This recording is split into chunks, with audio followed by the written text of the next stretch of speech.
I invite the member for Kootenay Rockies to lead the House in prayer or reflection.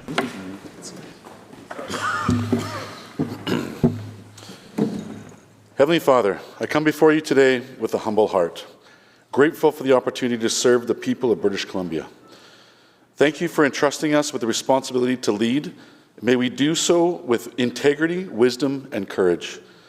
Lord, I ask for your guidance in every decision we make in this legislature. Give us wisdom beyond our understanding so that we may govern with justice, fairness, and truth. Help us to set aside pride, selfish ambitions, and division so that we may work together for the good of all. I come against any assignment to divide and distract us from the work that we are doing here. Let us stand firm in our purpose, refusing to be pulled into bitterness, anger, or confusion. Instead, let us show compassion and love for one another, respecting each other's opinions, even when we disagree. Lord, I know that this side and the other do not always see eye to eye on the direction we need to go, but I pray that we would find common ground in our desire to serve the people of this province. Let our debates be filled with wisdom and our disagreements be handled with grace. Your word in Philippians 4:8 tells us to focus on what is true, noble, just, pure, lovely, and praiseworthy. Let these be the foundations of our thoughts, our words, and our actions as we serve. May we honor you in the way we lead, always seeking what is good, right for the people we represent. I pray a blessing over every person here today, mentally, physically, and in every area of their lives. Strengthen us, Lord, and fill us with peace, wisdom, and resolve to do what is right for the people of British Columbia. In Jesus' name, amen. Thank you. Introduction by members. Madam Clerk. Oh, sorry. Member for Surrey, Serpentine River. Thank you, Mr. Speaker. I'd like to acknowledge in the gallery today people from the City of Surrey, Mr. Cole Isaac and his son, Josiah, and I hope the House will make them feel welcome.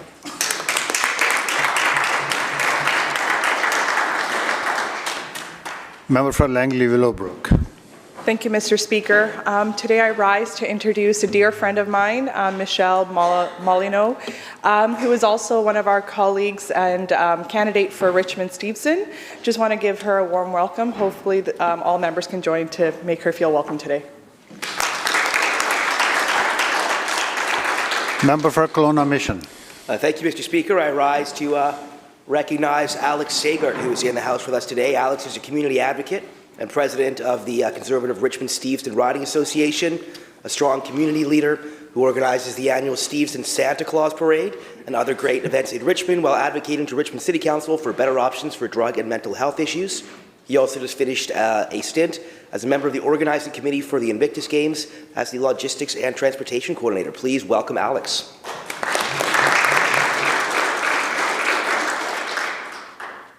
Madam Clerk. Introduction of bills. Private member's time. Member for Surrey Newton. Thank you, Honourable Speaker. I rise today to recognize World Tuberculosis Day, taking place on March 24th.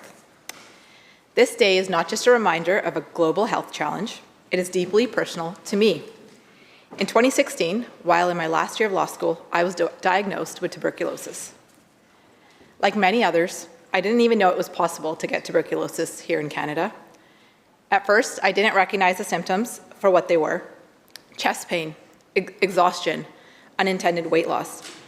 I assumed it was just the stress of law school taking its toll, but within weeks, these symptoms worsened, so I finally sought medical help. For months, I went from doctor to doctor to doctor trying to get answers. But tuberculosis isn't always the first condition that comes to mind when diagnosing a patient, especially here in Canada. It is often seen as a disease of the past, something that doesn't exist here anymore. Because of this, I was initially diagnosed with pneumonia, then double lung pneumonia, and then as having a collapsed lung. When treatment for these diagnoses didn't work, I continued to advocate for myself, and after 6 long months of uncertainty and worsening symptoms, the diagnosis finally came: tuberculosis. I was grateful to finally have a diagnosis, but the road to recovery was not an easy one. Tuberculosis treatment is long. It required 9 months of strong medication, often with difficult side effects, all while dealing with the stigma attached to tuberculosis, which made it a rather isolating experience. But what stood out to me was how little people knew about the disease. There were so many misconceptions. People assumed that tuberculosis was long eradicated, that it only affected certain parts of the world, or that it only affected certain populations in our society. I realized that this awareness was just as important as medical treatment in fighting this disease. Even after completing treatment, tuberculosis does not simply go away from your life. It leaves lasting impacts.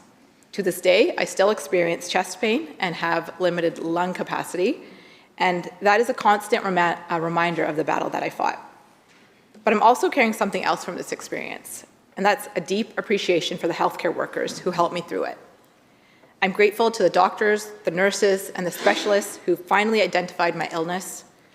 I'm grateful for the care and the compassion I received throughout my treatment, and I'm grateful to have access to the best medical system in the entire world, because for many people in the world, that is just not the case. Honorable Speaker, tuberculosis is not just a health issue, it is a human rights issue. The reality is that tuberculosis does not affect all communities equally. In Canada, tuberculosis rates remain unacceptably high in Indigenous and remote communities. Globally, tuberculosis disproportionately affects those living in poverty, overcrowded housing, and marginalized communities. People who already face barriers to healthcare are the ones who are most at risk. And yet, tuberculosis is curable and preventable. No one should suffer or lose their life because of where they live, their income level, or systemic barriers that prevent them from getting the care that they need when they need it. That is why we must continue this fight, because access to timely diagnosis, life-saving treatment, and proper healthcare is not a privilege, it is a fundamental human right. Thankfully, there is hope. Thanks to the work of organizations like the BC Lung Foundation and the BC Centre for Disease Control, more people than ever are being diagnosed early, treated effectively, and given the chance to recover. Advances in medicine and global efforts to eliminate tuberculosis have saved millions of lives, but the fight is not over.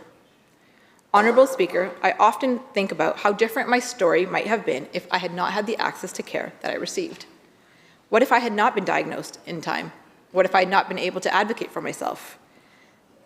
There are people in this province, in this country, and in our world who are still in this position today, searching for answers, struggling for care, and fighting for their lives against a disease that we have the power to eliminate. So, on World Tuberculosis Day, let us recognize the progress we have made, the challenges that remain, and the people, the healthcare professionals, the researchers, the advocates, and the survivors who are working to build a future where tuberculosis is no longer a threat. Because when we fight tuberculosis, we are fighting for healthcare as a human right, and that is a fight worth continuing. Thank you, Honourable Speaker.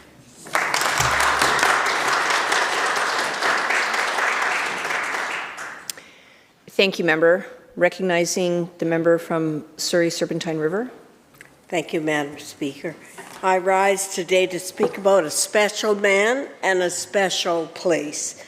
Cole Isaac, who I acknowledged in the gallery earlier this morning, is a single dad to Josiah. They lost a much-loved partner and mom some many months ago. Cole's story starts some 14 years ago when he reinvented himself at a Surrey recovery home. Shortly after that, his life's purpose was born and he founded Back on Track, which today has expanded to 9 licensed nurturing homes in Surrey where people come to heal. I first met Cole some 7 years ago when I was Surrey's mayor, and I quickly learned he was a man on a mission. And his mission is to not only change lives, but to literally save them. I am proud of the work he does, and our community is better because he is in it. Cole knows firsthand the struggles of addiction, and more importantly, the power of recovery. This is not about a program, it's about a lifeline built by someone who has walked the same life path. Today, I wanted to highlight a Back on Track initiative that I have in my riding of Surrey Serpentine River. It's a place of transformation and second chances and is called the North Star Castle.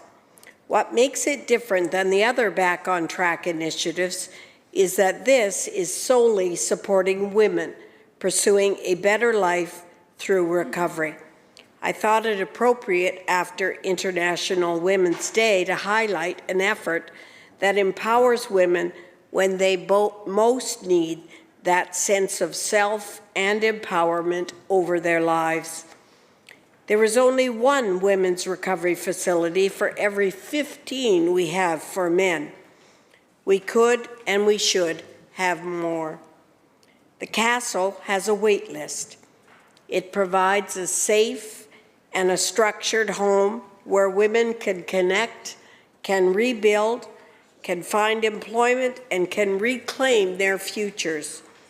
The impact reaches beyond the individual. The community itself grows stronger.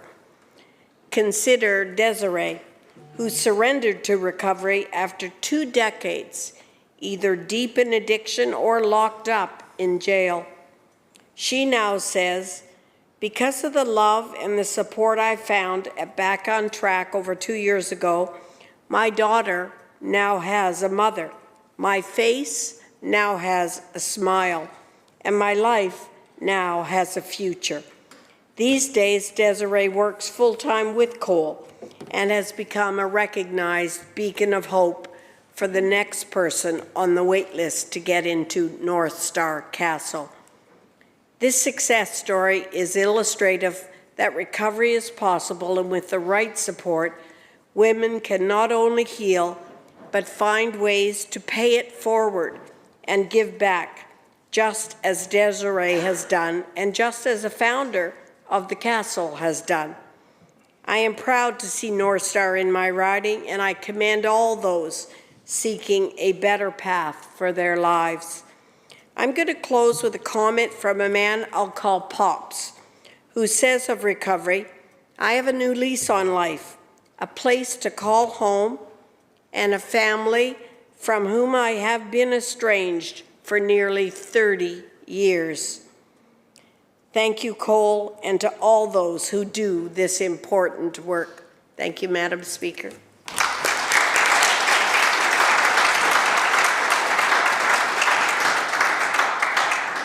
Thank you, member. Recognizing the member from Burnaby East. Madam Speaker, I'd like to begin by acknowledging that I'm speaking today on the lands of the Lekwungen, including the Songhees and Esquimalt nations. I stand today to recognize an important day that impacts everyone and serves as a reminder that the path to inclusion is one that involves us all. A path not carved by tolerance, but of acceptance of our differences, and further, a recognition of the uniqueness of our intersecting identities and experiences. Guided by the International Convention on the Elimination of All Forms of Racial Discrimination, the International Day for the Elimination of Racial Discrimination recognizes that the injustices and prejudices fueled by racial discrimination take place every day. Observed annually on March 21st, it commemorates the day police in Sharpeville, South Africa, opened fire and killed 69 people at a peaceful demonstration against apartheid pass laws in 1960. While much progress has been made here, First Nations, Métis, and Inuit peoples, and racialized and religious minorities communities in Canada continue to face racism and discrimination every day. This day serves as a call to action for individuals, organizations, and all levels of government to actively work to eliminate all forms of racial discrimination, injustice, systemic racism, and hate, recommitting efforts to ensure all people are respected and have equal access and opportunity to be safe and to succeed. The United Nations General Assembly reiterates that all human beings are born free and equal in dignity and rights, and have the potential to contribute constructively to the development and well-being of their societies.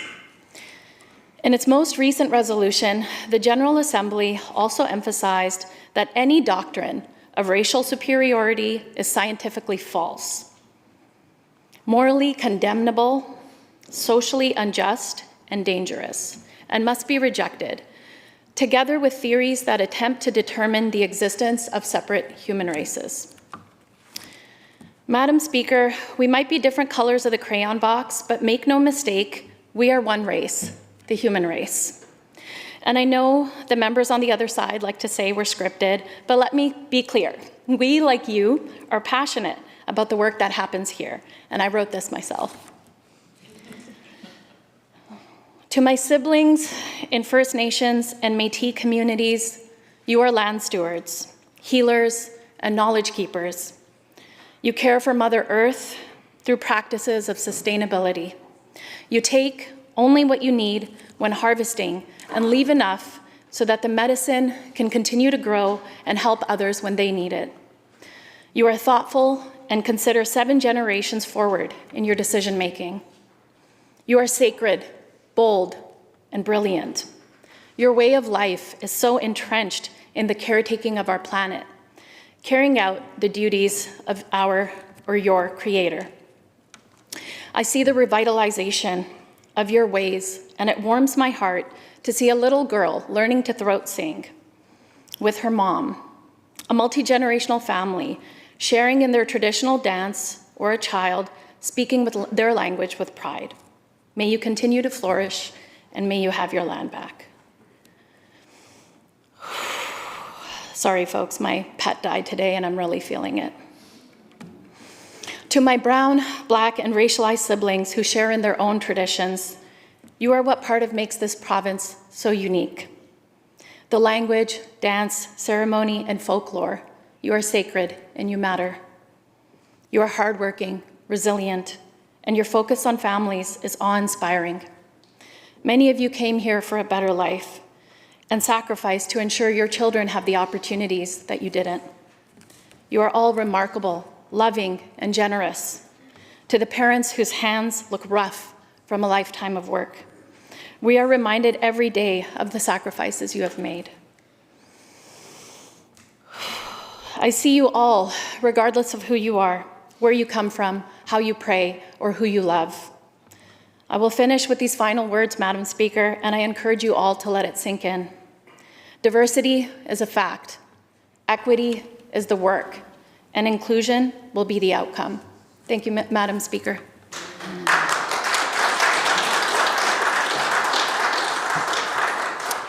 Thank you, member. Recognizing the member from Columbia River Revelstoke. Thank you, Madam Speaker. It's an honor to stand before you all today and speak about the most breathtaking and awe-inspiring riding in this province, Columbia River Revelstoke. The riding I represent is home to 4 of Canada's most spectacular national parks, Mount Revelstoke, Yoho, Kootenay, and Glacier National. These protected landscapes offer a sanctuary for wildlife and a playground for residents and visitors alike. Whether you're hiking among ancient cedars, skiing world-class slopes, or simply taking in the serenity of our alpine vistas, it's impossible not to feel a deep sense of a connection to this land. Columbia River Revelstoke also hosts 5 of the province's 14 resort municipalities. These communities are known for their world-class skiing, breathtaking mountain bike trails, and endless outdoor recreation opportunities. Again, whether it's the thrill of heli skiing in the winter or the tranquility of casting a fly on the St. Mary River in the summer, we are fortunate to live in a place that offers adventure in every season. Tourism is the lifeblood of our communities. The visitors who come to experience our stunning landscapes support our local businesses, from restaurants to guiding services, grocery stores, and retail shops. Without a thriving tourism industry, our economy would suffer greatly, and we must continue to support initiatives that bring people to our region while preserving the very environment that makes it so special. I want to address this government's new short-term rental registration policy. Honestly, I understand what the government is trying to do, However, it was poorly thought out and implemented. Surrey and Burnaby have much different housing markets, demographics, and needs than Golden or Invermere do in the East Kootenays. There's been no focus on the needs of individual communities with the registry, especially rural resort municipalities. In rural resort municipalities, short-term rentals aren't just an option, they're a necessity. These towns rely on tourism to survive, and there simply aren't enough accommodation options for communities which boast populations of only 5,000 to 8,000 residents. These short-term rental operators aren't faceless corporations who buy up local real estate to boost shareholder profits. These are young families who saved up for years and used equity in their primary residence to buy a rental. They're seniors supplementing their modest income, having worked for decades to pay off their mortgage. Now, instead of focusing on providing great local short-term accommodations, these community members are slammed with combined fees of well over $1,000. The result? Many of these operators will be taking down their listings, some before March break. This will be catastrophic. Cancelled bookings and families who choose to go elsewhere for their getaway. Local governments already addressed the STR registration issue. Regional districts and municipalities implemented licensing and registration fees some time ago.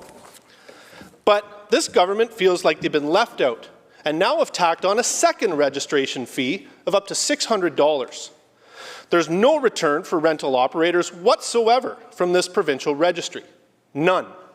This is a shakedown, plain and simple. Here's the kicker. The government claims this will solve the housing crisis. They say they're leveling the playing field between short and long-term rentals and providing more homes for families. Instead, why aren't they looking at adjusting something like the step code, which would bring down the cost of homes dramatically? Instead, they're just adding another fee because heaven forbid they miss an opportunity to collect a buck. Let's call this what it is, a cash grab. And like most government cash grabs, it's being sold to us as a solution to a problem they themselves created. The housing crisis didn't come from short-term rentals. It came from years of government inaction, bad planning, and a refusal to get out of the way of responsible development. But rather than fix that, they found an easier target, small business owners in rural BC. Rural BC is struggling mightily under this NDP government. Policies need to make sense, and this one certainly does not. I got into politics for the sole reason of providing strong representation for my home. This new short-term rental registration is making those who provide necessary accommodation in my communities very upset. End the shakedown, end this registry fees, and don't forget about us in the Kootenays who are vital to this province. Thank you, Madam Speaker.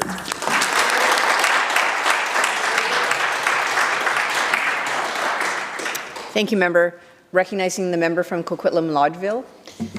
Thank you, Honourable Speaker. Living in Coquitlam-Meriville, I am very fortunate to have the opportunity to share in so many beautiful traditions from around the world, including the upcoming celebration of Nowruz. I would like to gratefully acknowledge the guidance of my constituent Nigar, who shared her feelings and her family's story. And this poem about Nowruz by Saadi Shirazi. All credit to Nigar for her guidance. Any errors are mine. Baramad badesob khoboye Nowruz. Be kama dustan o bachte Nowruz. Mubarak badat in sal o khame sal. Khomayun badat in ruz o khame ruz. It has arrived, the wind of morning and the smell of Nowruz, with the sweetness of friends and good fortune.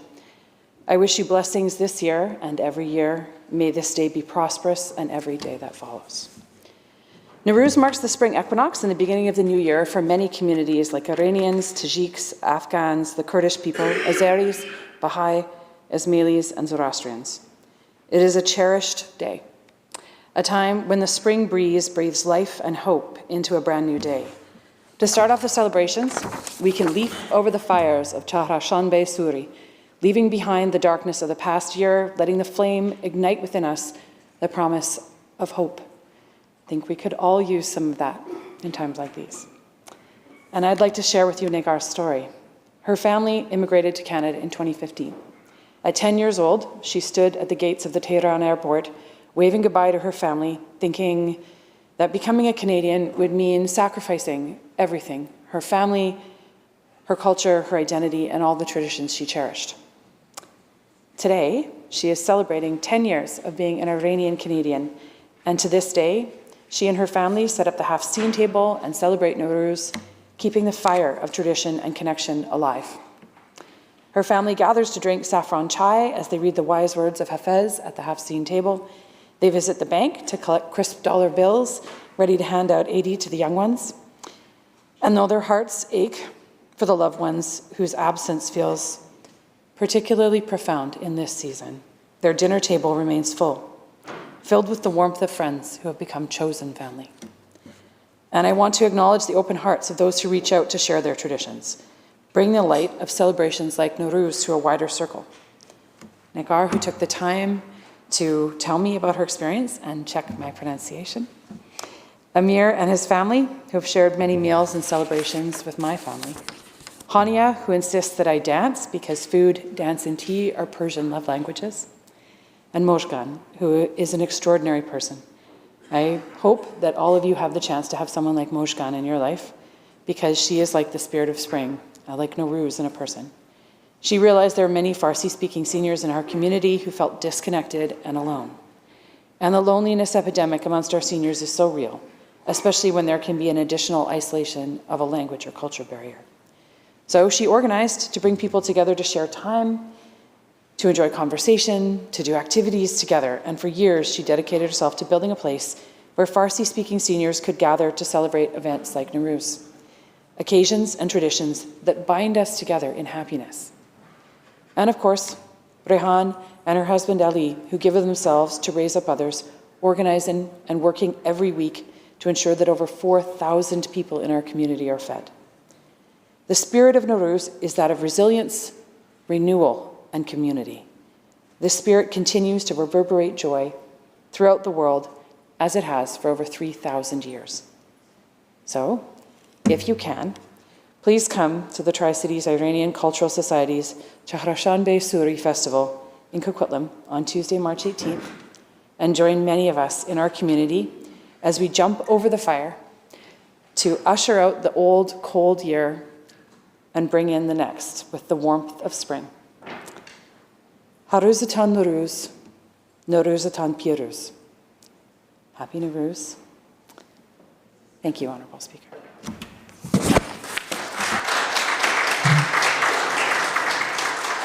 Thank you, Member. Recognizing the member from Salmon Arm Shuswap. Thank you, Honourable Speaker. There are events in history that we may not always agree with, but our pioneering past should be embraced and preserved, not forgotten or cancelled. History teaches us valuable lessons through its challenges, hardships, and diverse cultures that shaped this province into what it is today. Our region brought about people from all over the world, adding to the rich Indigenous culture that existed long before European settlement. It is essential that we recognize, protect, and celebrate these legacies to ensure future generations understand our shared past. In my riding of Salmon Arm Shuswap, we are fortunate to have remarkable heritage sites that preserve the history of our region. Today, I rise to recognize two such destinations and the dedicated volunteers and staff who work tirelessly to maintain them, despite ongoing financial struggles. These individuals embody the pioneering spirit, ensuring that our historical landmarks remain vibrant and educational. The discovery of gold in the Caribou in 1858 forever changed British Columbia. Tens of thousands of prospectors flocked to the province in search of wealth, but few struck gold. However, all of them needed food. Between 1858 and 1868, over 22,000 cattle were driven north from the U.S. border through the Okanagan Valley to feed the miners. As the colony grew, British officials encouraged settlers to establish farms and ranches by offering land at low prices, often under false premise that the land was unoccupied. One such pioneer was Cornelius O'Keefe, who founded the O'Keefe Ranch near Armstrong in 1867. Initially a cattle ranch, the site later housed the region's first post office, a general store, growing to 12,000 acres by 1900. As economic priorities shifted from ranching to orchards, O'Keefe sold much of his land in 1907. His family continued to live and ranch on the site until financial struggles led him to open it as a heritage site in 1867. Today, it is operated by the O'Keefe Ranch and Interior Heritage Society. The ranch preserves 19th century buildings, artifacts, and archives, offering educational programs and historic exhibits. However, it faces financial challenges, and its historic structures require urgent maintenance and revitalization. Without proper funding, this valuable piece of history is at risk. I urge the provincial government to recognize the significance of this site and provide the financial support needed to preserve it for future generations.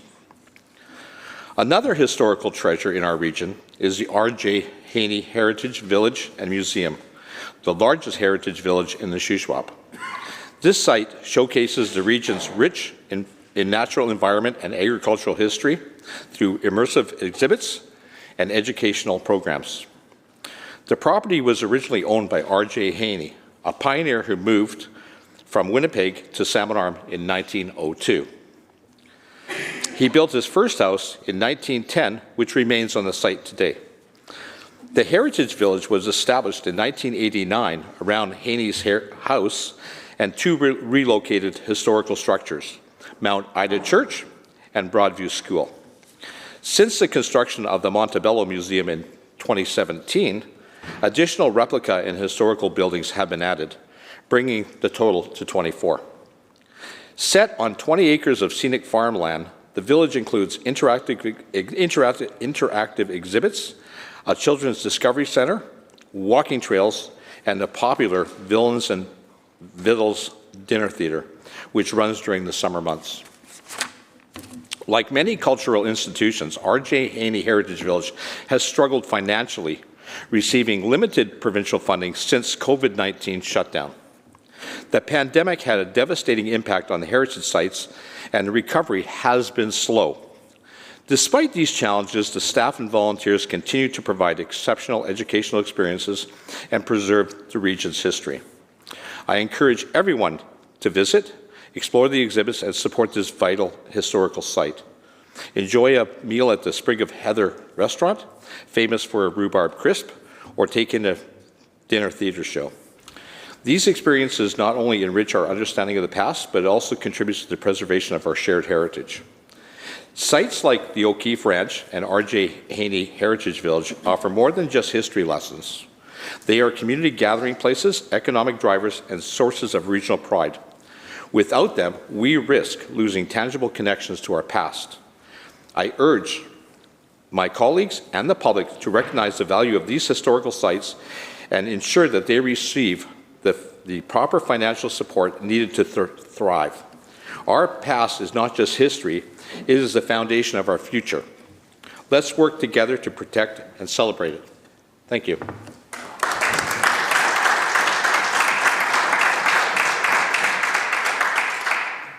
Thank you, Member. Honourable members, according to the order paper, we will look to the member for Langley-Willowbrook to move second reading of Bill number M204, Perinatal and Postnatal Mental Health Strategy Act. Honourable Speaker, I move that Bill number M204 be now read a second time. Dear Honourable Speaker, I'm privileged to stand here today to introduce Bill M204, the Prenatal and Postnatal Mental Health Strategy Act, in its second reading. I'm standing here today not just as an MLA, but as a mother of two beautiful daughters, someone who understands firsthand that pregnancy and new parenthood are life-changing experiences. They bring incredible joy, but also can be mentally, emotionally, and physically demanding. Yet, despite how common prenatal and postnatal mental health struggles are, too many women suffer in silence. They feel isolated, overwhelmed, and without the support they need. This bill is about changing that. The reality of prenatal and postnatal mental health is that 1 in 5 women in BC experience prenatal or postnatal mental health struggles. Things like postpartum depression, anxiety, birth trauma, and in rare cases, postpartum psychosis. And yet, the majority of these women don't get the help they need. According to Statistics Canada, only 32% of mothers struggling with postpartum depression or anxiety receive any treatment.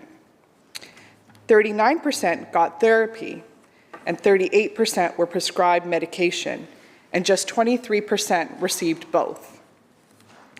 These numbers indicate that our system isn't meeting the needs of new mothers and families. And this isn't just about mothers, though they are most impacted. Partners and fathers can also experience postnatal mental health struggles. These challenges strain relationships, affect financial stability, and impact child development. If we ignore this issue, the effects ripple out across families, workplaces, and communities. There are gaps we need to fix. Right now, there are 3 major problems. Lack of public awareness. Too many parents don't recognize what they're going through as a medical issue. Not enough community support. If you live in the right place and have the right benefits, you might find the care. But for many, that's not an option. Inconsistent training for healthcare providers. Mental health screening isn't standard practice in prenatal care, and that means problems go undiagnosed. Bill M-204 is about fixing those gaps by ensuring a coordinated, accountable approach to prenatal and postnatal mental health care. The Minister of Health will be responsible for developing a provincial strategy that ensures universal access to prenatal and postnatal mental health care, expand community-based mental health services so that parents can get help where they live, provide specialized training for healthcare providers so they recognize the signs earlier, increase awareness so families know what help is available, improve grief support for those facing pregnancy loss or infant loss. This bill brings the issue to the forefront, ensuring we move beyond discussion to real measurable actions. It establishes clear implementation and accountability measures. The strategy must be developed within 1 year. Consultations will be done with the appropriate individuals and groups. It must be reviewed and updated every 2 years. Progression must be reported publicly so there is no way to hide inaction. A full bill review will happen every 5 years to ensure we're not just setting goals, but we're meeting them. This is a step forward. It's about making sure prenatal and postnatal mental health is integrated in healthcare. This bill is about supporting mothers, fathers, partners, and families, and the entire communities. It's about the mother who struggles in silence because she doesn't know where to turn and where to get the help she needs when she needs it. It's about the father who feels overwhelmed and unsupported in his new role. It's about the families who suffer because prenatal mental health isn't taken seriously enough. This bill sets a foundation for change.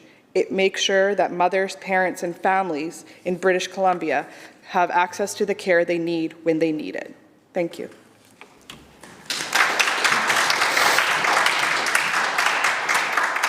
Thank you, Member. Recognizing the member from North Vancouver Seymour. Thank you, Madam Speaker. And before I begin, I would like to acknowledge that I'm currently staying, working and learning on the unceded territories of the Lekwungen, specifically the Songhees and Esquimalt people in the north, and that North Vancouver Seymour, my riding where I live, work and learn, is in the territory of the Squamish and the Tsleil-Waututh Nations. Madam Speaker, I rise today to address Bill M-24, Perinatal and Postnatal Mental Health Strategy Act. The concepts that make up the framework of the bill are reasonable, but it does not necessarily speak to effective actions that support mental health of women before, during, and after pregnancy. I fully acknowledge that maternal mental health is critically important to the mother, to the infant, and to the rest of the family, and I would like to outline some of the current mechanisms in place that already have funding, staffing, and resource allocation. I have children. They're a little elderly now, relatively speaking. They're 32 and 27. However, at the time that my first daughter was born, I was living overseas. And I was very lucky because when I became pregnant, I was working in a nursing college, so I delegated my pregnancy to somebody that knew what was going on, to the obstetrical people. My area was psychiatry and critical care, so obstetrics and stuff was not in my wheelhouse. And then when my baby was due, I was very fortunate that the midwives lived approximately half a block from me. And so the 2 days after I got home, my husband was sent across to the house to get a midwife to come and talk to me because I could not stop crying. And my baby could not stop crying. And we were both very miserable. And what we determined shortly thereafter was she was a colicky baby, so that made us miserable for about 6 months. But at least I knew what was going on. I absolutely remember being completely miserable and having people around me to say, this is how you work through it. This is what you can do. Let me take the baby for a little while and you get out for a walk. Let's do this, let's do that. And to support my husband and to support my baby. Then the next one came along 5 years later. I didn't learn, did I? The next one was much easier because I knew a lot more, and also she arrived a heck of a lot faster. I wasn't even in the hospital before she sort of almost made herself present. That was a different story. Anyway, and with that one, I was living back in North Vancouver, and I had the opportunity to have somebody come and see me in the home and to see how things were going and to check back with me. And I know the value of those services. I know from my own personal experiences. I know from supporting young mothers around me in my neighborhood. And I understand that we need to make sure that they are available to all. I just want to go through what we have at the moment and assure the folks that are watching that we are always looking at systems and we're always building, because we can always do better and we can always get more out there. The bill may as well speaking to a gap that has been identified. Consultation with healthcare providers and a thorough review of current programs is what I'm going to go through. And these steps have been taken, but there is always more that can be done. For example, Perinatal Services BC provides leadership and coordination for perinatal health care across the province, offering evidence-based information, education, and resources related to perinatal health. This includes comprehensive postpartum support, including guidance on newborn care, mental health, breastfeeding, and more. The BC Women's Hospital already established the Perinatal Mental Health and Substance Use Engagement Network, aimed at enhancing mental health and substance use services for perinatal individuals. BC's Women's Hospital is a provincial and teaching hospital that specializes in women's health, including maternity care. Midwifery services. There are midwives in BC, and they provide primary health care to pregnant individuals and newborns, including mental health support.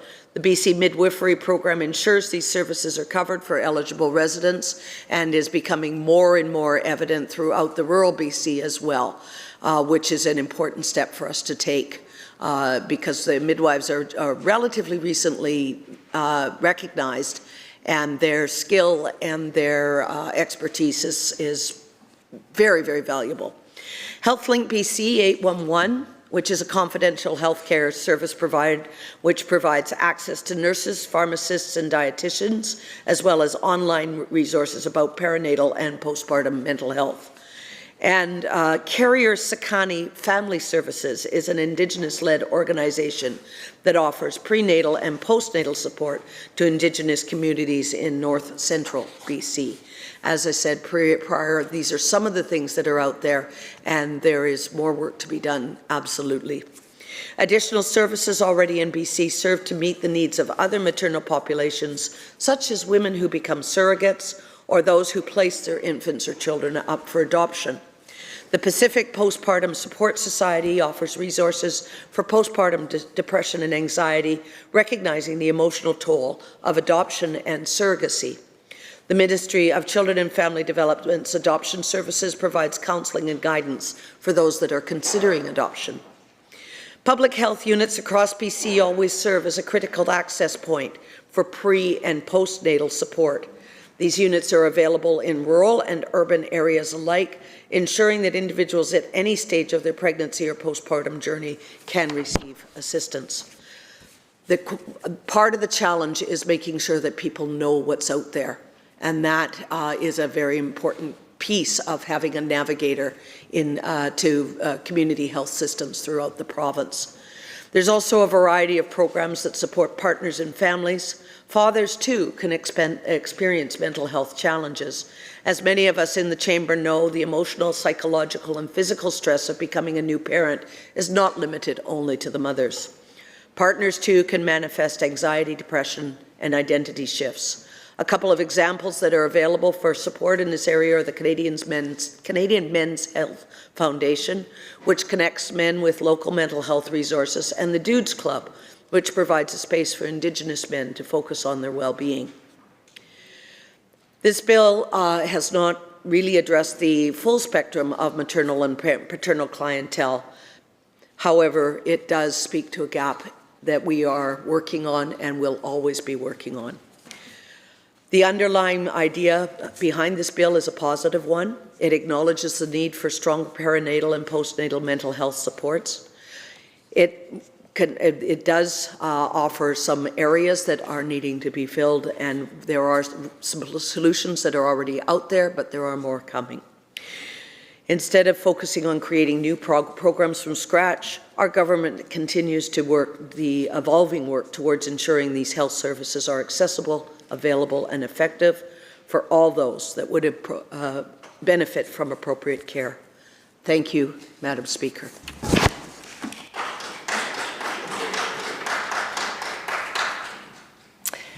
Thank you, Member. Recognizing the Opposition House Leader. Madam Speaker, it is my honor and privilege to rise in the House today and speak in support of this important bill. Not just as an MLA, but as a mother and a parent, like so many others in the chamber today. I'm a mother of 3 beautiful children, and the journey of pregnancy, birth, and raising a child has been like nothing else. The toll that it took on my body and the changes I experienced and the difference in hormone levels was something that no one could have prepared me for. There's so much joy in welcoming a child into the world. I know what it is to nurture a life from within, but also the challenges that come with that. When you hold your child for the first time, something inside you fundamentally shifts.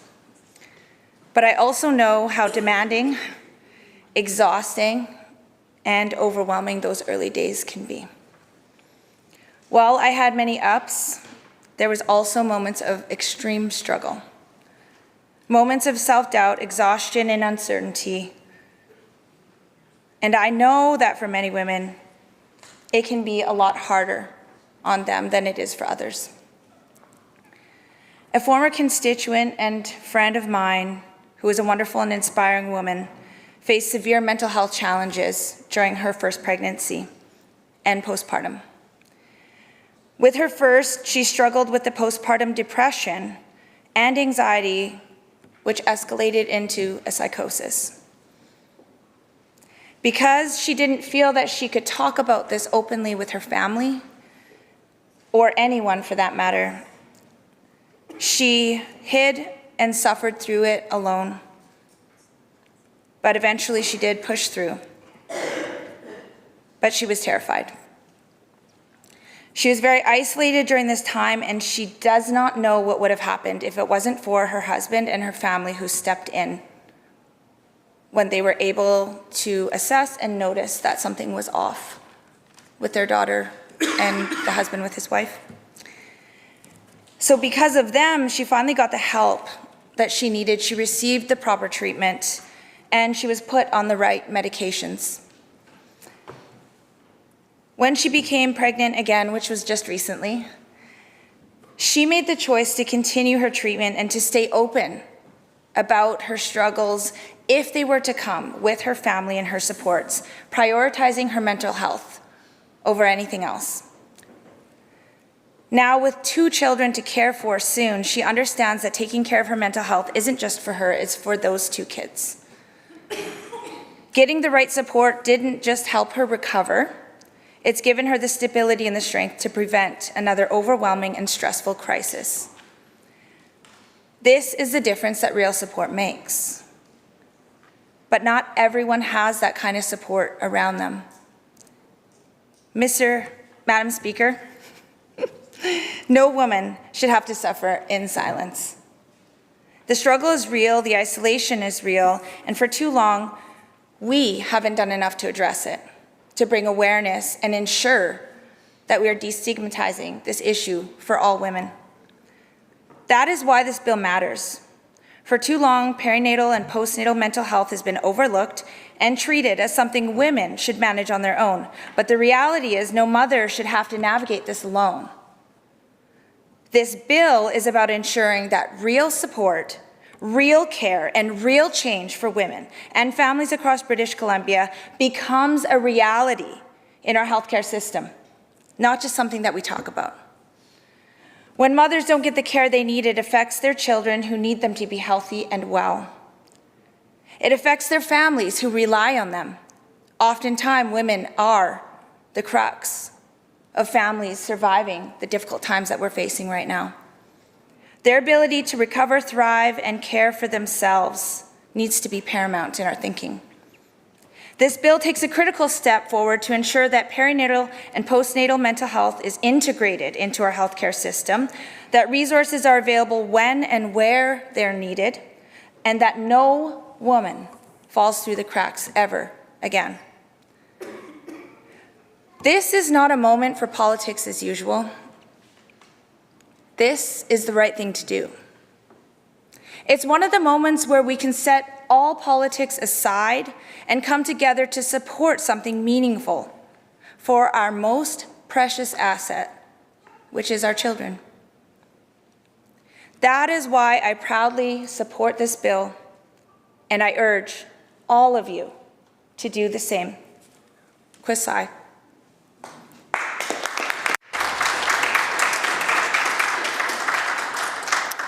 Thank you, member. Recognizing the leader of the third party. Thank you, Madam Speaker. Like the member from Langley-Willowbrook, I'm also the parent of 2 daughters, and I'm pleased to speak to this bill, M204. The BC Green Caucus appreciates the much-needed focus on perinatal and postnatal mental health. Mental health care is an issue we can all get behind, and it's more important than ever to continue to invest in the mental well-being of British Columbians. It's also an often overlooked area, as has been pointed out. We know that a parent's mental health can be hugely impacted by pregnancy and the challenges of a newborn. Parents deserve full access to the mental health care that they need during these vulnerable times, and this bill is a step in that direction, and we appreciate the member for shining a light on this issue. There is a lot we can support within this bill. The consideration of social determinants of mental health and barriers in accessing care while developing the strategy is encouraging. The diverse consultation process, particularly concerning those with lived experience, Indigenous governing bodies, and advocacy organizations, is also promising and ensures that the government is fulfilling its DRIPA commitments. This bill aligns with commitments that the BC Green Caucus have been pursuing for years. Mental health issues that predominantly affect women need more attention and support. We are glad to see the member from Langley-Willowbrook shares our concerns, and we're more motivated than ever to continue advocating for parents' mental health care. During the committee stage, we'll continue to champion the importance of choice and consultation in the development of this legislation. For all people able to experience pregnancy, choice is paramount. Decisions on whether to become pregnant, whether to continue with a pregnancy, and whether and how to access support services if a pregnancy is terminated or ends must be the decision of the pregnant person. This House must be aware of the limitations of our jurisdiction and must not overstep these bounds.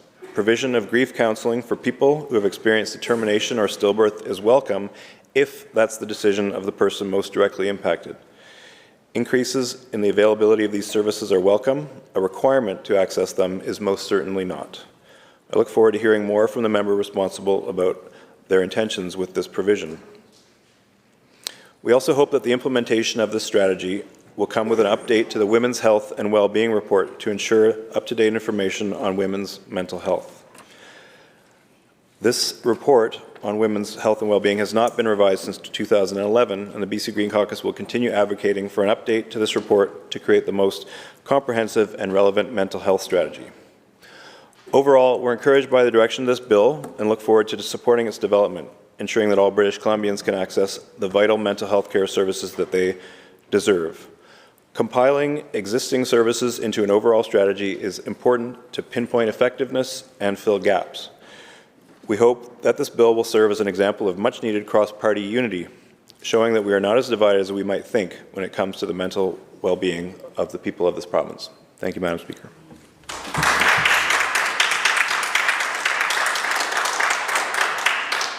Thank you, member. Recognizing the member from Surrey City Centre. Thank you, Madam Speaker. I'm pleased to rise today to speak to this bill. I want to begin by highlighting the importance and the feeling that we share with members across the way, the importance of investing in perinatal and postnatal services so that we can ensure better health outcomes for those who are pregnant, their infants, and their families. And I think, as a member prior noted, a very well-noted point is that the focus should also be on families, not just those who are pregnant as well, because the struggles are in some way, shape, or form shared. So it is clear to us that trauma-informed and evidence-based care is essential in supporting healthy pregnancies while addressing the barriers that prevent many individuals from seeking the medical and supportive services that they need. In British Columbia, we actually have a range of specialized services that are aimed at supporting the perinatal and postpartum population, and we can do much more. There's always more to do. The province has recognized that maternity and reproductive care is a ministry priority, and that is actually reflected in the ministerial mandate. And that is to improve the delivery of maternity and reproductive care through targeted initiatives. But yet, we also acknowledge that more needs to be done so that people can people can receive timely and effective care, especially closer to home while they're surrounded by their loved ones, because often they do rely on their loved ones to receive some of that support as well. The Ministry of Health has taken significant steps to address those needs. We have asked Perinatal Services BC to collaborate with partners across the province to develop a refreshed maternity strategy. And this strategy is designed to provide a clear roadmap of actions that will be achievable with a strong focus on perinatal and postnatal mental health. We're working to ensure that this roadmap is action-oriented and has a lasting impact on the care and the services that are provided. There have already been several actions taken to increase the availability of primary care maternity services. One such initiative is the extension of the longitudinal family physician incentives to family physician maternity providers. Additionally, we've developed a primary care network, team-based care, and resources like nurse and practice programs, which are now available for maternity clinics across the province. The implementation of primary care network core attributes and measurements is underway right now to assess the availability of comprehensive services, including maternity care. There are several maternity programs that have been launched through the Family Practice Services Committee, including the Maternity Network and Maternity Care Grant programs. And a significant milestone was actually established, which was the Perinatal Substance Use Working Group back in July 2024. And this working group is actually comprised of representatives not just from health authorities, but also health sector partners and also ministry delegates. And together, they're actually focused on improving services for pregnant individuals and new parents who are trying to navigate mental health and substance use concerns. In addition to substance use treatment and recovery beds funded through health authorities and the Canadian Mental Health Association, we have also created a suite of resources that are designed to support parents and caregivers in promoting healthy infant and child development. There are resources like the Baby's Best Chance, Toddler's First Steps, which are actually available through HealthLink BC. And these resources provide valuable evidence-based information in multiple languages for ease of accessibility. These resources are designed in partnership with Perinatal Services BC, and this helps ensure that all families have access to the most current guidance and support, because we know that strategies have to fit with changing times, and we need to refresh as regularly as we can. On the clinical front, Perinatal Services BC has taken several actions to improve care for pregnant individuals and newborns. This includes providing standardized education and guidance to healthcare providers, developing guidelines for culturally safe care, and coordinating neonatal intensive care unit beds to ensure that the most critical cases are handled with the utmost care and attention. In terms of mental health support, individuals that are experiencing peri and postnatal mood and anxiety issues have multiple avenues for help. Services are available through primary care providers, through health authority-led mental health services, and specialized programs like those at BC Women's Hospital, which offers comprehensive care for those experiencing substance use and mental health challenges during pregnancy or postpartum. There are also numerous community groups and nonprofit organizations like the Pacific Postpartum Society that provides peer support programs to those navigating postpartum depression or anxiety. And I think we all know the importance of seeking help and sharing stories with those who have experienced much the same. Because at times, as specialized of a healthcare provider as you may be, that may not be enough for the human touch that really is required to make differences in people's lives, positive differences. There's also, so HealthLink BC and Help Starts Here, they're also excellent resources, and BC Women's Health Foundation has also launched a digital resource called postpartumcare.ca to provide accessible support for individuals who are experiencing postpartum mental health challenges. Now, we recognize that there's so much more work to do. And while there is so much work that is left to be done, the steps that have already been taken to improve perinatal mental health and substance use services in British Columbia, they are a promising start. We're committed to continuing to build a system that not only addresses the needs of pregnant mothers and their families, but also ensures that everyone receives the timely, compassionate care that they deserve. Together, we can create a stronger, healthier future for all of our families. This is why I'm so pleased to rise today to indicate to the members across that this is just as important for everybody on this side of the House, which is why, I appreciate the member bringing this bill forward. Thank you, Madam Speaker.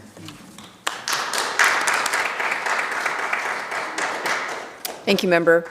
Recognizing the member from Skeena. Thank you, Madam Speaker. I rise today in strong support of Bill M204, the Perinatal and Postnatal Mental Health Strategy Act. And I want to thank my colleague, the member for Langley Willowbrook, for bringing forward this incredibly important piece of legislation. Often we talk about pregnancy and childbirth in terms of joy and excitement. But for so many women, these experiences are also marked by anxiety, grief, trauma, and profound mental health struggles. Struggles that are too often ignored, dismissed, or left unaddressed. I know this firsthand. I have faced significant reproductive health challenges, struggled with pregnancy for years, and experienced the deep mental health impacts that come with it. the uncertainty, the heartbreak, and the overwhelming feeling of isolation, and I am far from alone in this. I have seen too many women around me, friends, colleagues, family members, suffer in silence after pregnancy loss, postpartum depression, or the trauma of a complicated pregnancy. My sister-in-law and our whole family recently grieved the tragic loss of her son and my nephew shortly after his birth. It was a devastating experience that I don't know she'll ever fully recover from, not to mention the impacts of her young daughters, the strain of having to come from all the way up north in Kitimat down to Vancouver for care, pulling her young children out of school, and all of the impacts that it's had on our family. I've witnessed the profound sorrow that follows, the waves of grief that don't just affect the mother, but the entire family. And I've felt time and again the same frustration. Why is it so hard to access the support that we need?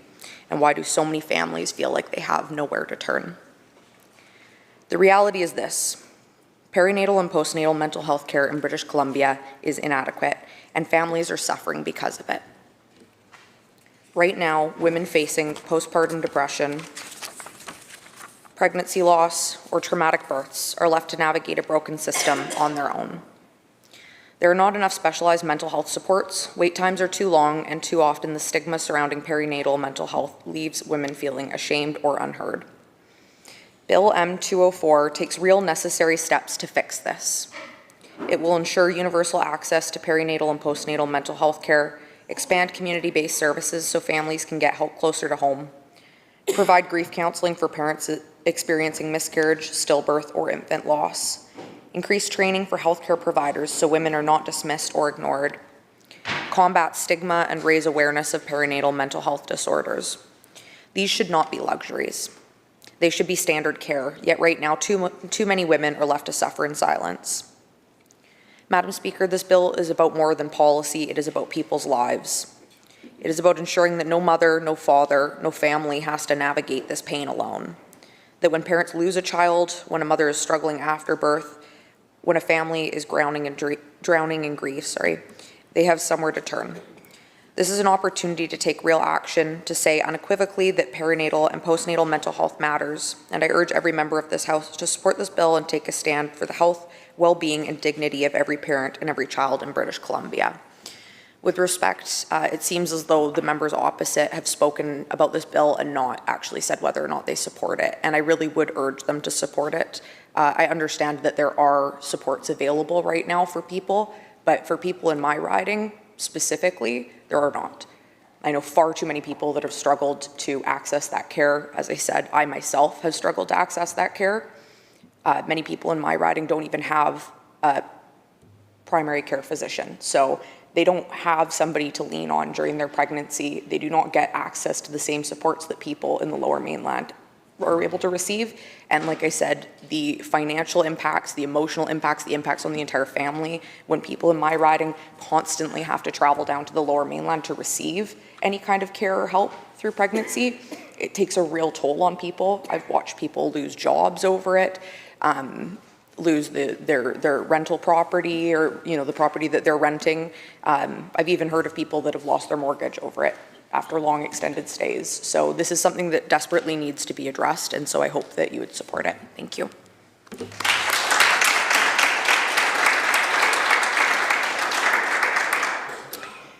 Thank you, member. Recognizing the member from Wanda-Fuka-Melahat. Thank you, Madam Speaker. It's my pleasure to speak to this bill today. There's no denying the critical importance of perinatal and postnatal care, particularly focusing on mental health and substance use issues for women in British Columbia. Obviously, it's essential to recognize the profound impact these services have on the well-being of mothers and their families. Maternity and reproductive care is a priority for the ministry, as reflected in the ministerial mandate to improve the delivery of these services across the province through targeted initiatives.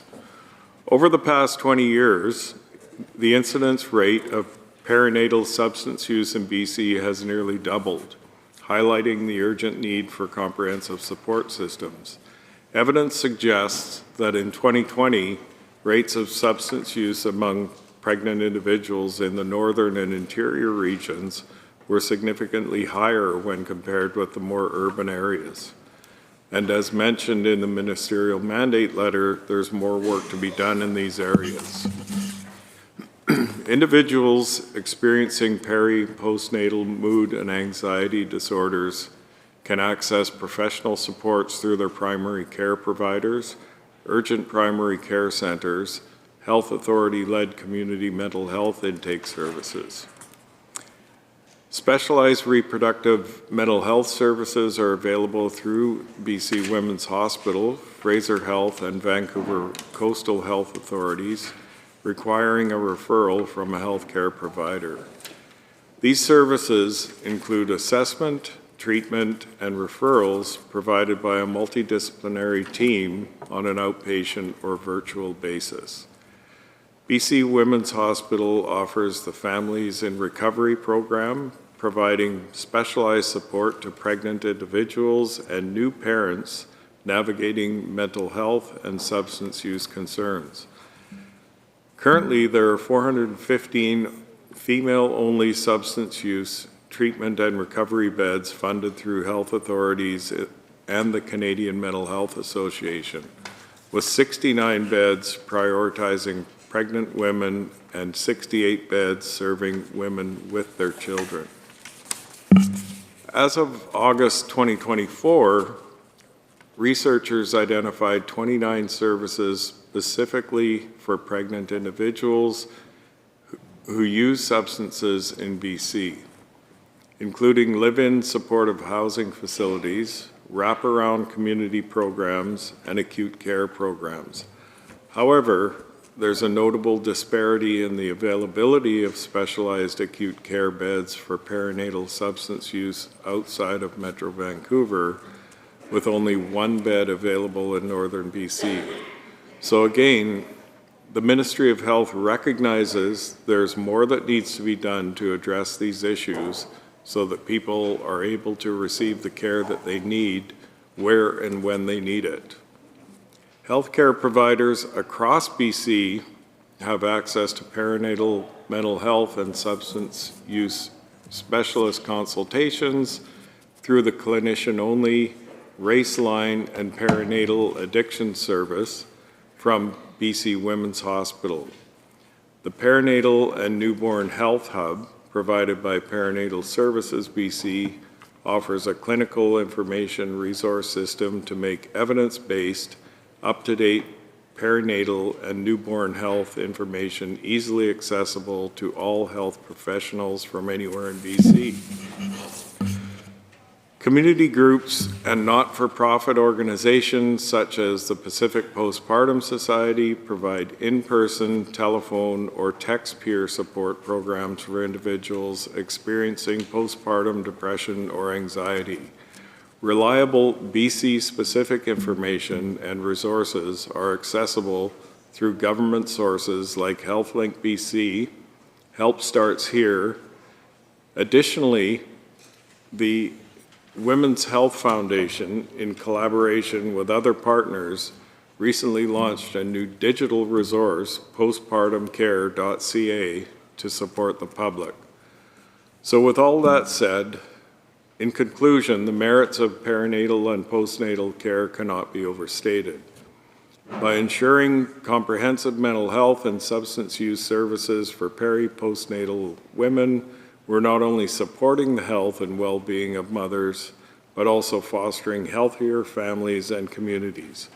We understand that it is essential that we continue to prioritize and expand these services to address the growing needs and disparities throughout British Columbia so that people can gain easy access to the services they need where and when they need them. Thank you, Madam Speaker.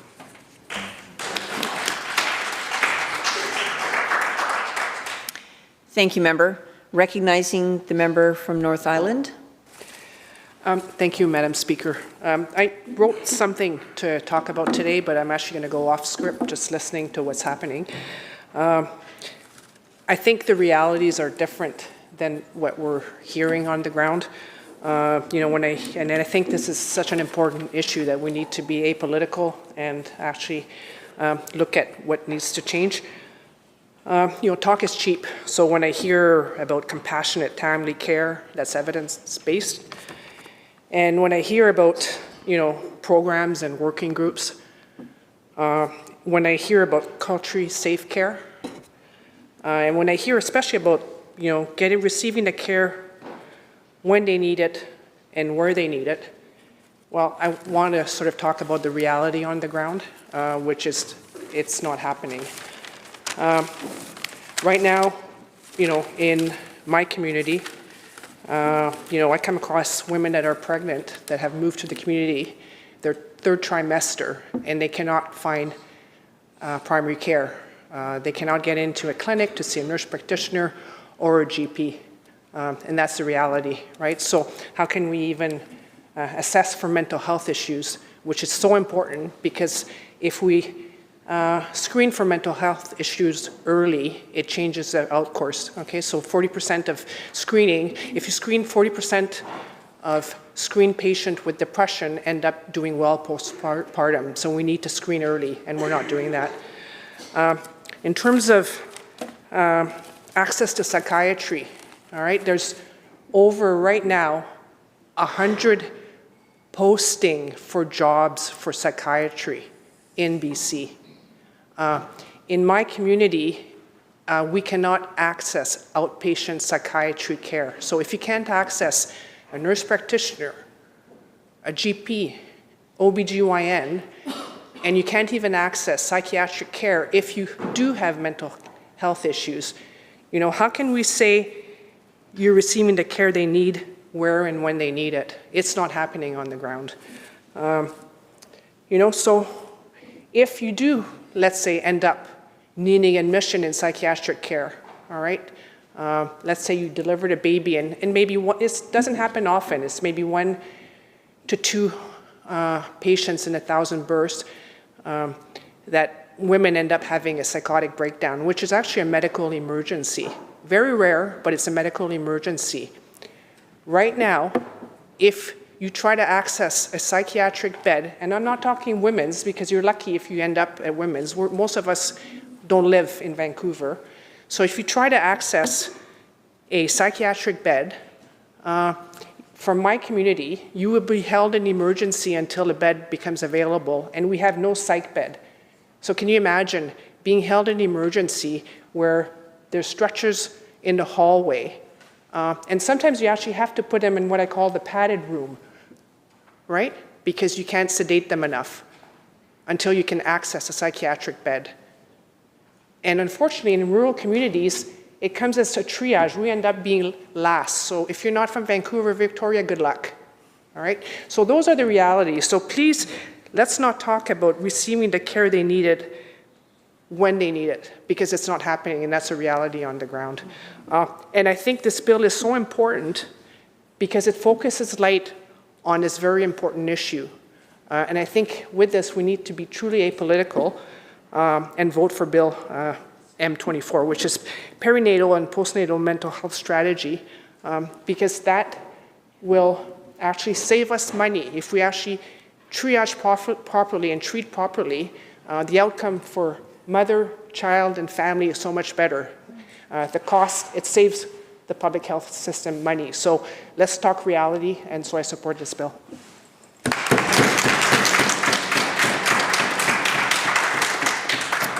Thank you, member. Recognizing the member from Vancouver-Langara. Thank you, Honorable Madam Speaker. I rise today to express my support for the principle of this bill during second reading. The well-being of new and expectant parents as well as their families is a fundamental priority for our government. We recognize that perinatal and postnatal mental health is a critical aspect of maternity care, and I appreciate the intent of this legislation to strengthen supports in this area. As outlined, this bill proposes the development of a comprehensive strategy for perinatal and postnatal mental health in British Columbia. This strategy must ensure universal access to care expand community-based services, increase awareness, and reduce barriers to care while also promoting research and addressing the social determinants of health. These are all objectives that align with the work already underway in our province. The Ministry's 2025-26 mandate letter already directs us to improve the delivery of maternity and reproductive care across the province.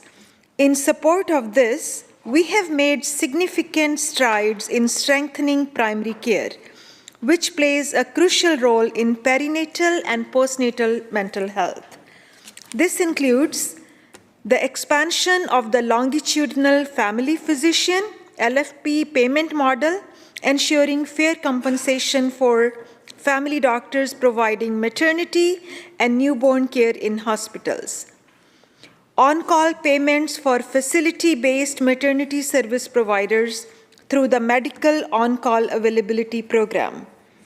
The 2022-25 Midwifery Main Agreement, which introduces new contract options for midwives and lays the groundwork for an alternative funding model similar to LFP. Team-based care resources through primary care networks and the Nurse in Practice program to increase maternity care capacity. Funding various maternity initiatives, including the Maternity Network, Maternity Care Risk Assessment, Maternity Care for BC, and the Maternity Care Grant through the Family Practice Services Committee. Supporting the Maternity and Baby Advice Line, MABAL, a 24/7 virtual support line for rural, remote, and Indigenous primary care providers offering maternal and newborn care expertise. Primary care networks are already advancing maternity and newborn service planning and development, ensuring that more families across BC have access to the care they need. Additionally, the ministry has prioritized culturally safe and trauma-informed care, recognizing that these approaches are crucial in addressing perinatal and postnatal mental health challenges. Further, we are making progress in enhancing specialized perinatal and postnatal mental health services. Individuals experiencing perinatal mood and anxiety disorders can access professional support through primary care providers, urgent and primary care centers, and health authority-led community mental health services.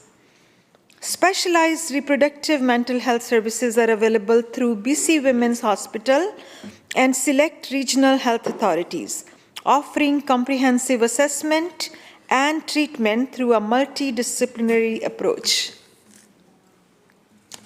We have also made targeted investments in substance use services for perinatal individuals.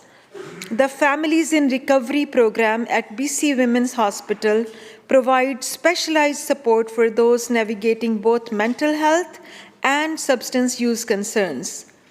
As of August 2024, there are 29 services specifically designed for pregnant individuals who use substances, including live-in supportive housing, wraparound community programs, and acute care beds.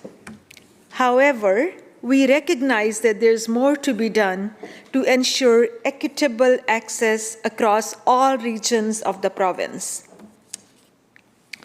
Public access to mental health resources is another key priority. Community groups and nonprofit organizations such as the Pacific Postpartum Society offer in-person, telephone, and text-based peer support. Digital platforms including postpartumcare.ca and HealthLink BC provide individuals and families with reliable information on perinatal and postnatal mental health care options. Additionally, the Perinatal Mental Health and Substance Use Engagement Network has been established to improve services by incorporating the voices of those with lived experiences. We understand that timely access to mental health care providers, increased availability of training for healthcare workers, and expanded community-based services are essential components of a strong perinatal and postnatal mental health system.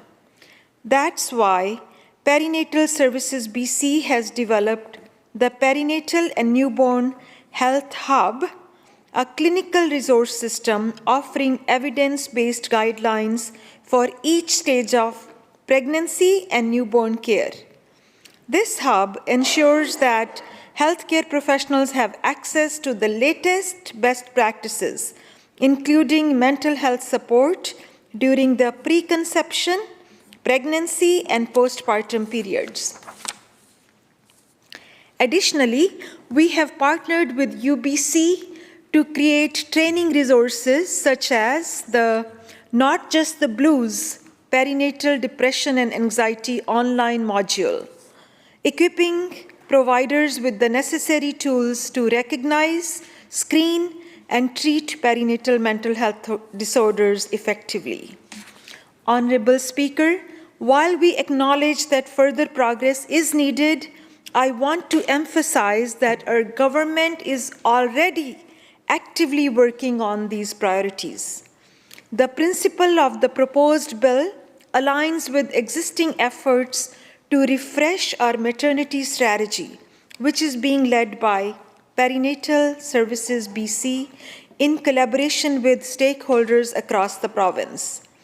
This strategy will include actionable steps to improve perinatal and postnatal mental health services and ensure that all British Columbians receive the care and support they deserve. We also recognize the importance of ongoing consultation in this process. The voices of perinatal and postnatal healthcare providers, mental health professionals, Indigenous communities, advocacy organizations, and individuals with lived experiences must be at the forefront of shaping our approach.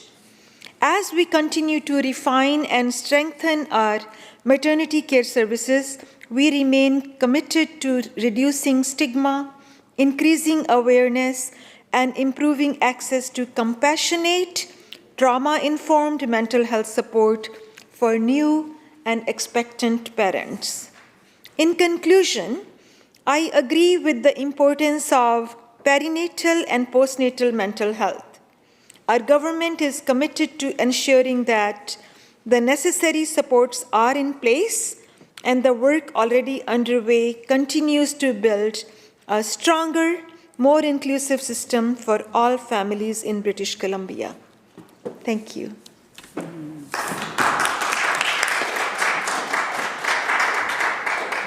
Thank you, member. Recognizing the member from Surrey White Rock. Thank you, Madam Speaker. I stand in full support of the bill put forward by my colleague, the member from Langley-Willowbrook. Listen, I don't think that there's a member in this House who hasn't been touched by the subject that we're talking about today. I don't.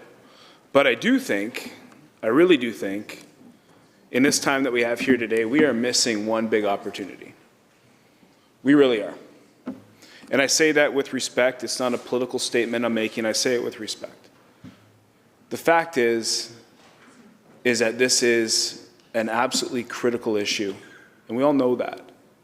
The fact is some of the resources that have been talked about today and listed off in a very mechanical way are completely unavailable. They are, and that's a fact. It's very, very difficult, and I think challenging, when you're talking about a subject like this and you're listing off the things that have been announced and things like that, but we know what the reality is, and we've heard it. We hear it from frontline workers, but more importantly, we hear it from the people that it's impacted. And sometimes we don't hear it from them because it's too late. Now, for me in the area that I live, and I've got 3 kids. I've got two boys, 16, 15, and a daughter that is 10. And that's one of the reasons I'm here. And especially for that daughter that's 10, because she's got a massive challenge in front of her. And I think one that the 93 of us are focused on making that challenge easier. But what I'm hearing today is kind of don't worry about it, it's under control. It's not. And I'll tell you why it's not under control, and I'll tell you why I support the work that my colleague from Langley Willowbrook has done on this piece of legislation. We look at, I live close to Peace Arch Hospital. Now, Peace Arch Hospital experiences probably some of the most diversions that we see in Fraser Health. And in fact, it was shut down. I stood out there and campaigned and protest to keep it open. Now, you can imagine some of the difficulties that parents face, specifically mothers face, when they are working with their doctor, their family doctor, and their OBGYN and everything like that, and they're getting ready, and all of a sudden, there's not the support they have at that hospital, and they're being diverted. Whether it's Langley, whether it's Surrey Memorial, whether it's Royal Columbian, and this happens every single day at Peace Arch Hospital. It does. Peace Arch Hospital is another example where we fundraise through the Peace Arch Hospital Foundation, a mental health facility. And it's beautiful. But that facility sat empty for a year because they couldn't staff it. So the example is if somebody's going in there to seek mental health support, that those doors were locked, so they would have to sit in an emergency room. And I don't think that that's adequate. The previous speaker, I think in good faith, and I think this was sincere, talked about timely access. This is a subject that can't wait. Timely access isn't days. It's not weeks. It can't be months. It's minutes. It's in real time. That access isn't there. It's not, and it's whether it's in Terrace, whether it's in Kitimat, Prince George, Kelowna, on the island, like my previous colleague talked about, whether it's in White Rock or Surrey or Langley, it's not there, Madam Speaker. And I think for us, I think it's good that we're having this conversation. I think as a father, it's good that I'm up here having this conversation. But I can tell you the stories that we encounter and some of the trauma that's been inflicted at our hospitals, not through the work of the frontline workers, because they're experiencing that trauma as well.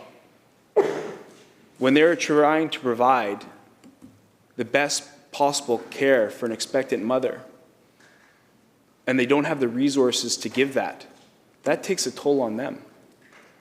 And that's happening every minute of every day, almost at every hospital across this province. That's a fact.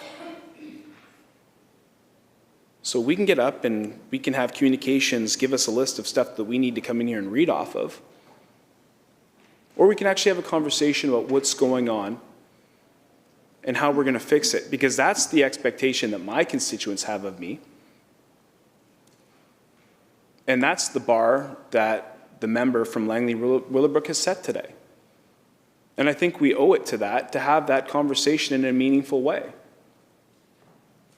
Because I can tell you, when you have 42% of healthcare providers saying that there's no timely access to these supports, that's a problem. Right? And I've known moms that have struggled. I've known dads that have struggled. And not one of them has come up to me and said that the system worked for them, but fortunately, a lot of them have come up and said their support system worked for them.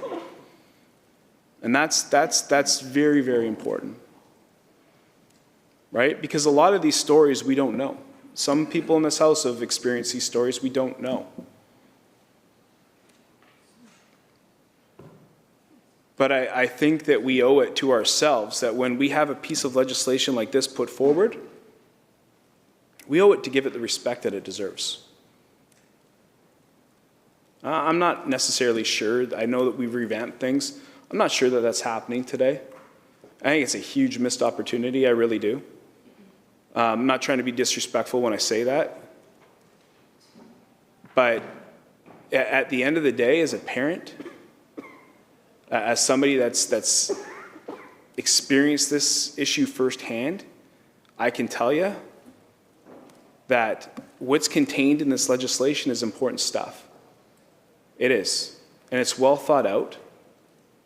And if there's improvements that can be made, then let's make them together, and we can do that.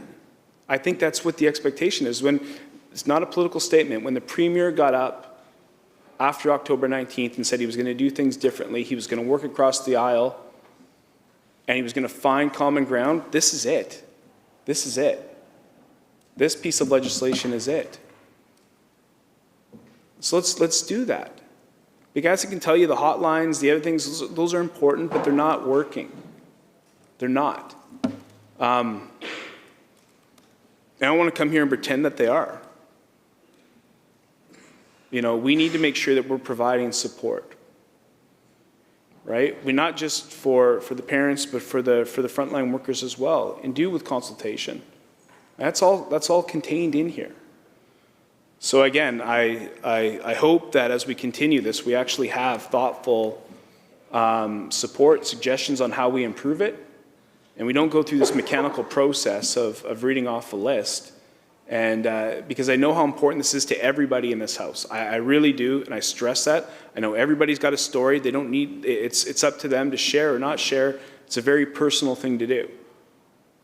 But we owe it to everybody that sent us here to actually give this stuff the importance that it needs. So thank you for this opportunity, Madam Speaker.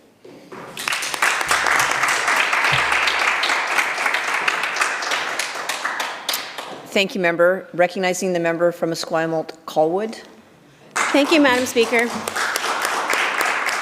Oh, she's sitting heavy. She's spicy today, sorry. I'd like to begin by acknowledging I'm speaking today on the traditional territories of the Esquimalt and Songhees peoples, and I want to express my gratitude for them for allowing me to live, work, and raise my family there.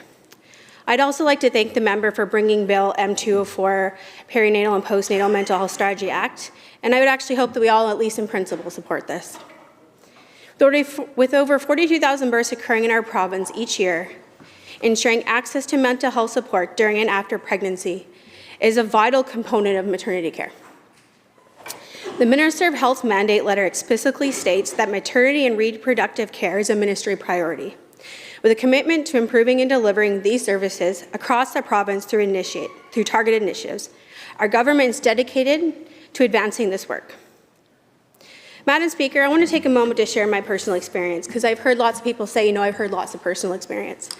And I want to talk about why prenatal mental health support is important to me.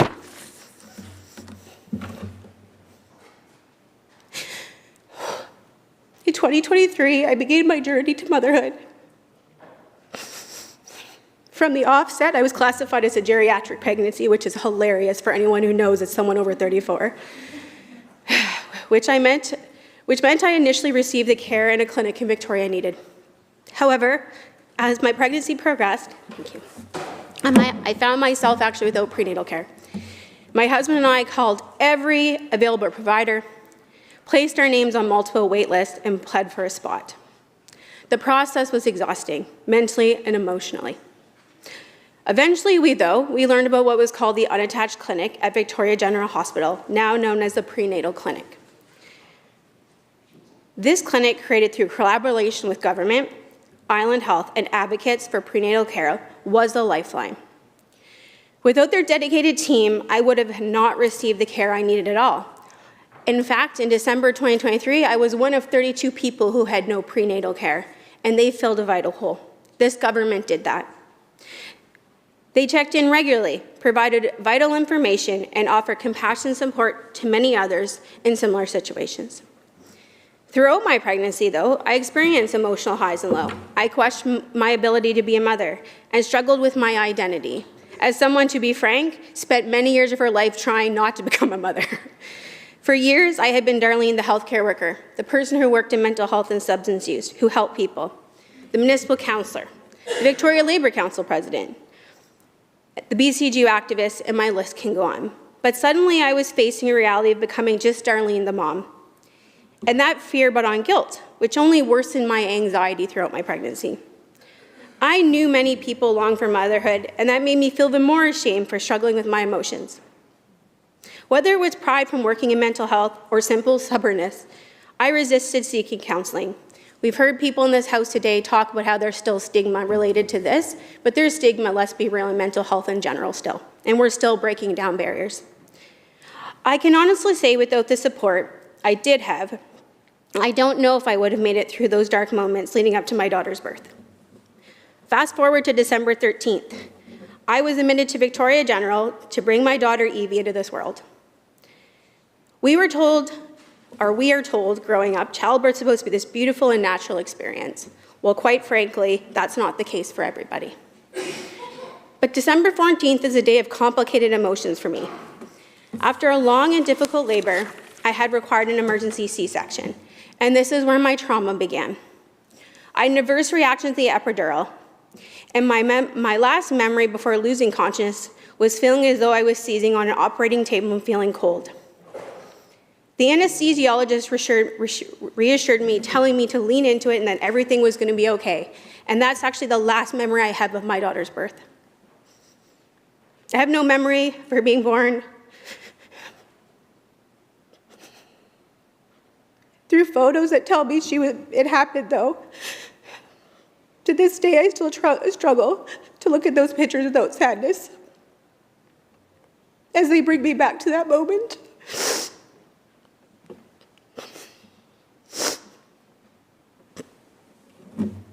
When I regained consciousness, I was moved to postpartum ward.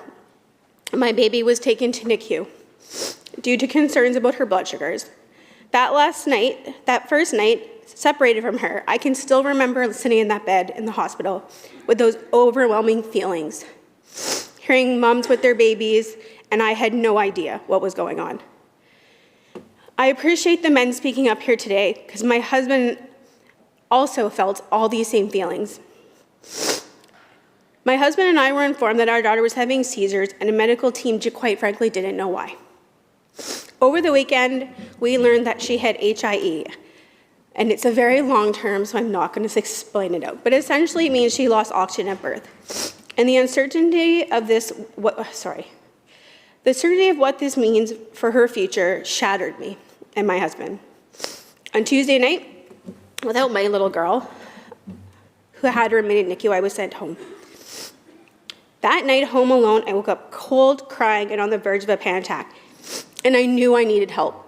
And to some of our friends in this house's point, it couldn't wait.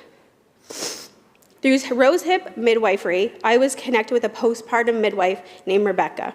She truly was an angel. When she came to my home to check on me, I broke down admitting for the first time I was struggling. And she informed me about a counselor affiliated with her services. And because it was covered on MSP, I was actually able to access the support I needed desperately now.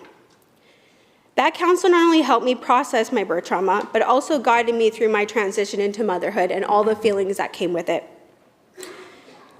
In the early days, my husband and I had to recount our trauma experience repetitively during my daughter's medical birth. As the member said, it is hard to go back into a healthcare system as a patient when you've had those struggles. But I knew I had my counselor to support me every time I was still struggling.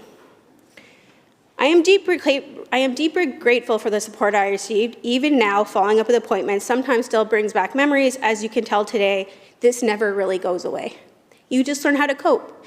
You rely on the services that are there, the people in your little pod, I called them. And again, as someone who came from the field of mental health and addiction, I am so grateful to have the people I had at that time. Madam Speaker, I rarely share my story because, as you can see, it's difficult. But I share it today because I know that other parents are still struggling. They need to hear they're not alone, that supports are available. So even though I appreciate some of the opposition being frustrated with us naming those supports, I hope that if someone's listening today, they will hear they're there And I know it's not perfect, and you often hear our ministers say, we're doing good work, but I know we still have work to do.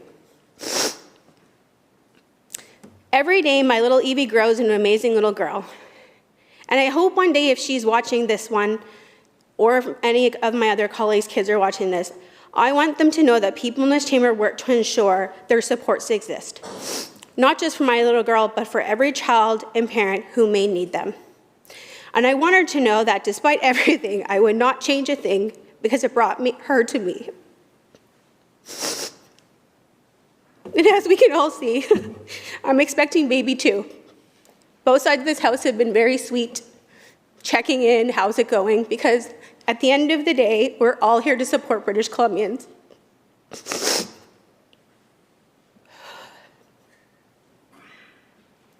I would be lying if I said I wasn't anxious about returning to the same hospital where I experienced the story. But I take comfort in knowing that if I need support, they will be there. I said, the Minister of Health has said we are making progress. But we know there's more to do, not just because it's a government mandate, but because it's the right thing to do for people of British Columbia. I say this not only as someone who has dedicated my career to mental health and substance use, with spending 18 years in it, and not only as the MLA of Esquimalt-Colwood, but as a mother.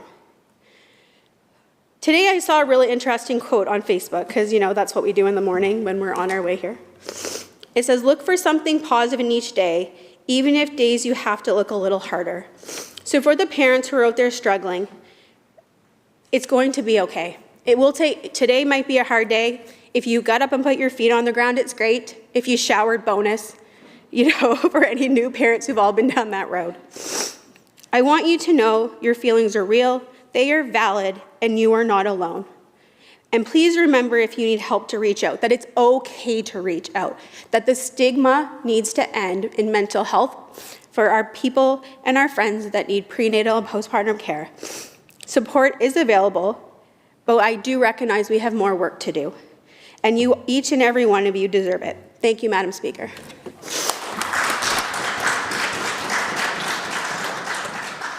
Thank you, Member. I now recognize the member for Langley-Willowbrook to close debate. Thank you, Madam Speaker.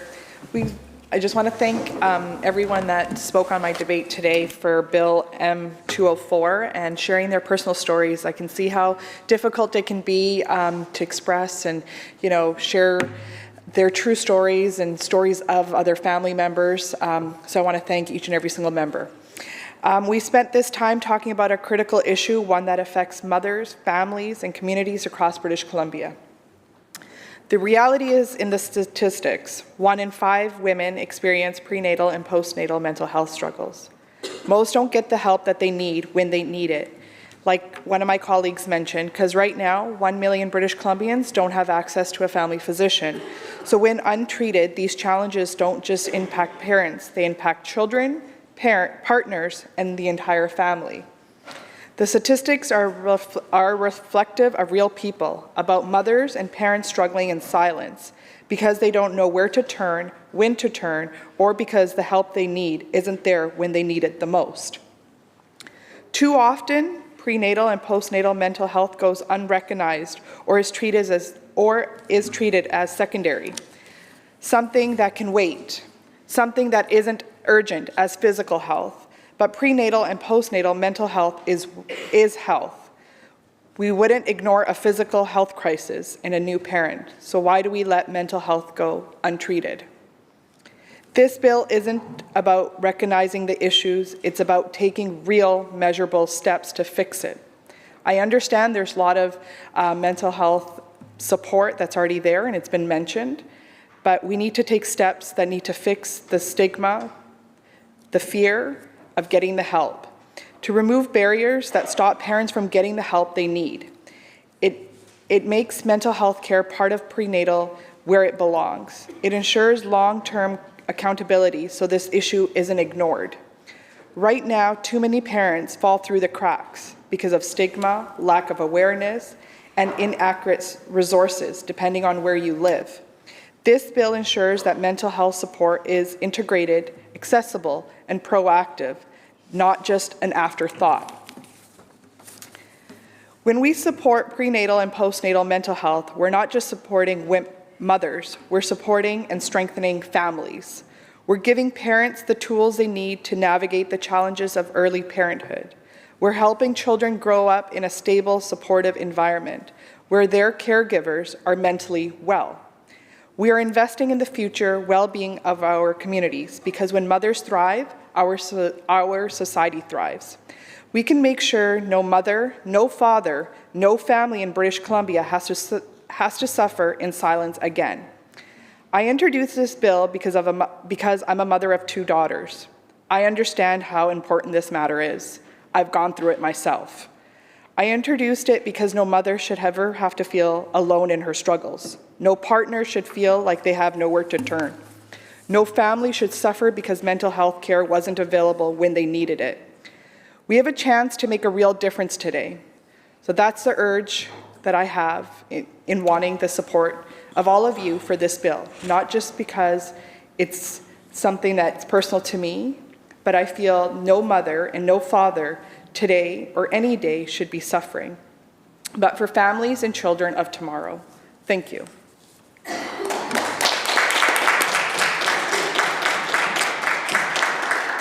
Members, the question is second reading of Bill number M204, entitled Prenatal and Postnatal Mental Health Strategy Act. Those in favor say aye. Aye. Opposed?